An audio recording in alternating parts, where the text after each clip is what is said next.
தமிழ்நாட்டுல பிஜேபி 5 இடத்துல வரும்னு சொன்னா எவனாவது நம்ப மாட்டான். என்ஐஏ ஒரு மிக மோசமான ஒரு மோசடியான ஒன்றிய அரசுடைய கைப்பாவை, ஒரு நாய்க்குட்டி மாதிரி, அமித்ஷா ஏய் ஒரு நாய்க்குட்டி மாதிரி செயல்படுது, மாநில உரிமையை பறிக்குது. மோடி ஆட்சி தொடரணுமா கூடாதான், பாசிச ஆட்சி தொடரணுமா கூடாதான், முதன்மை பிரச்சனை. இந்த முதன்மை பிரச்சனையே நாம் தமிழ் கட்சி பேசுறதில்ல மக்கள்கிட்ட. அவங்க என்ன சொல்றாங்க, பிஜேபி காங்கிரஸும் ஒண்ணு, அதனால என்ன சரி பிஜேபி காங்கிரஸும் ஒண்ணு, சரி இந்த தேர்தலில் போட்டியிடுறேன், நீ ஏதோ ஒரு அதிர்ஷ்டத்துல ஒரு 5 நேரத்துல ஜெயிச்சவங்க பேச்சு என்ன பண்ண போற.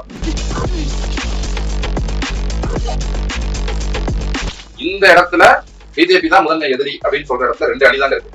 மோடி ஆட்சி தொடரக்கூடாதுன்னு ஒரு அணி இருக்கு, மோடி ஆட்சி தொடரணும்னு ஒரு அணி இருக்கு. நாம் தமிழரோ எடப்பாடியோ இவங்க இந்த அணியில் இருக்காங்களா அந்த அணியில் இருக்காங்கன்னா அவங்க தான் தெளிவுபடுத்தணும்.